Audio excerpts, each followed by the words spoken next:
This week, it was announced that the company which owns the decommissioned Kewaunee Nuclear Plant wants to bring back nuclear power to that site. Utah-based Energy Solutions is the company decommissioning the plant, which shut down in 2013. Well, now that company wants to build a new nuclear plant on the same site. And the very preliminary work on permits, etc. is underway. Now, on the heels of that announcement, the Wisconsin State Senate passed legislation last week approving a nuclear siting study by a 28-5 vote, so wide bipartisan support, effectively saying Wisconsin is open for nuclear business. And we're joined now by Representative David Steffen. He, of course, from the 4th Assembly District, and also you are the chair of the Assembly Energy and Utilities Commission. And this legislation that I just alluded to, you were part of crafting this legislation. So what will this do in terms of speeding up timelines if anyone's interested in bringing a nuclear plant into the state? In order to land a nuclear plant here in Wisconsin, it's roughly a 10-year process. Okay. And so we're hoping to cut 2 years off of that essentially by doing the siting study in advance. And in that way, we'll have almost a pre-certified set of locations for any utility, energy producer, nuclear energy producer to find a place right here in Wisconsin that's already been vetted. Okay. Interestingly enough, at the end of fall of last year, the Federal Department of Energy conducted a survey to see what sites that are either currently in use or had been used could handle new styles of reactors, and they did mention Wisconsin in that. But let's zoom out here, David, 30,000 feet. Why the pivot in Wisconsin back to nuclear energy? Yeah, it's the most important question. First of all, state of Wisconsin is in an energy deficit. We actually purchase 6 times more energy than we produce here in Wisconsin. Okay. Long term, that's not good. Second is data centers. As everyone is aware, that AI and the related data centers that are coming to the Midwest in particular have tremendous draws on power. We are expected to get 3 to 4 of those over the coming few years. Each one of those have tremendous pulls on the grid. And for example, the Microsoft plant, right, that one alone will be pulling more power than the entire city of Madison requires. It's actually all the homes in Dane County, isn't it? Like, I think that's what, this is the one in Mount Pleasant, by the way. That's the Mount Pleasant. Right. I'm trying to be conservative in the numbers. And in fact, that's even one of the smaller ones. Okay. The one that is planned in Port Washington will pull more power than the entire city of Los Angeles. And so that is a tremendous amount of power that we have to deliver for these multi-billion-dollar projects. All right, and it has allowed other states or forced other states to reverse course. Michigan had a plant they had shut down. They're now bringing that back online because of that very fact, a data center. In fact, 3 Mile Island, they're going to restart the one that did not melt down, that they shut down a couple of years ago. They're going to restart that again because of data centers. Correct. So Wisconsin has had 3 nuclear plants in the past. We know Point Beach is still running. We all know about Kewaunee. We just talked about it. La Crosse had one, shut down in 1987, started in 1969. So at one point we had 3 running in the state at one time. If all goes according to plan, how many do you think Wisconsin can handle? Well, the next generation of nuclear reactors are not going to be those large ones. They'll be smaller. Right. Typically, they're called small modular reactors. So they don't produce as much power. They're produced in a factory. They're about the size of a school bus.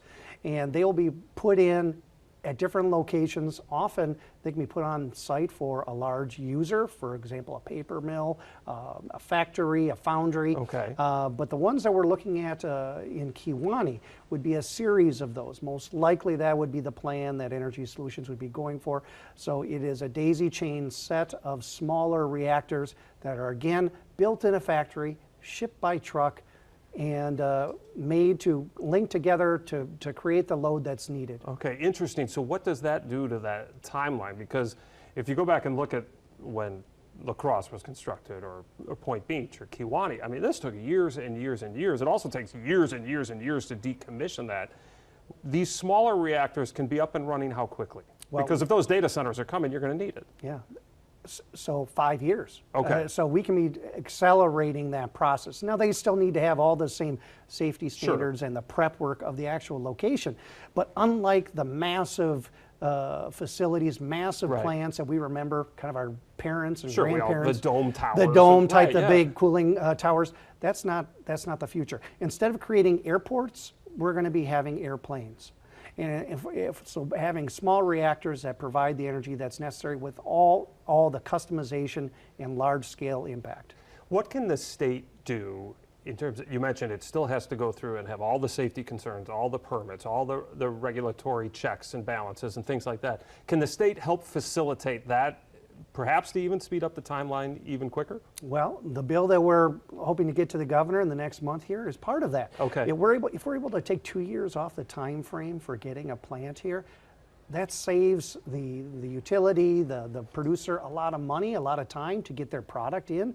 And so we have opportunities to be assistive in that way.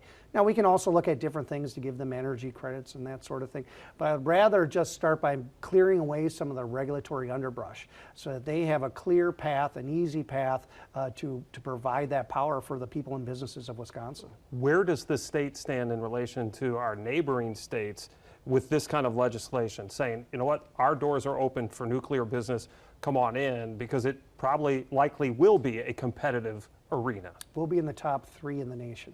Okay. We will become that competitive, that recognized. This is the type of legislation that moves the needle. It means all the producers around the world start looking to Wisconsin, and that's where I want it. I want that to be one of the options that we are fully exploring here in Wisconsin. Is the governor on board with this? I've been told that he is a proponent of nuclear energy. Where has he been in these conversations? Since the very beginning, I incorporated the governor's folks as a part of this, as well as our Public Service Commission, industry leaders, engineers, and experts to ensure the legislation was meeting the need and addressing all issues. And I fully expect him to support it. This has been a very bipartisan effort, and we've kind of stuck to the science, stuck to the need, and with that, we're feeling very good about it. Last question. There has been a backing off from the administration in Washington about clean energy proposals, tax breaks, things like that. Does that concern you that could trickle down to your efforts here in Wisconsin? None. In fact, I think it'll accelerate the issue because most of the rebates and incentives have been towards solar and wind. Okay. And if we don't have solar and wind to help handle the load, well, we're going to need nuclear because that is the largest, fastest way to produce energy. Interesting. Representative Steffen, thanks so much for this. Really appreciate it.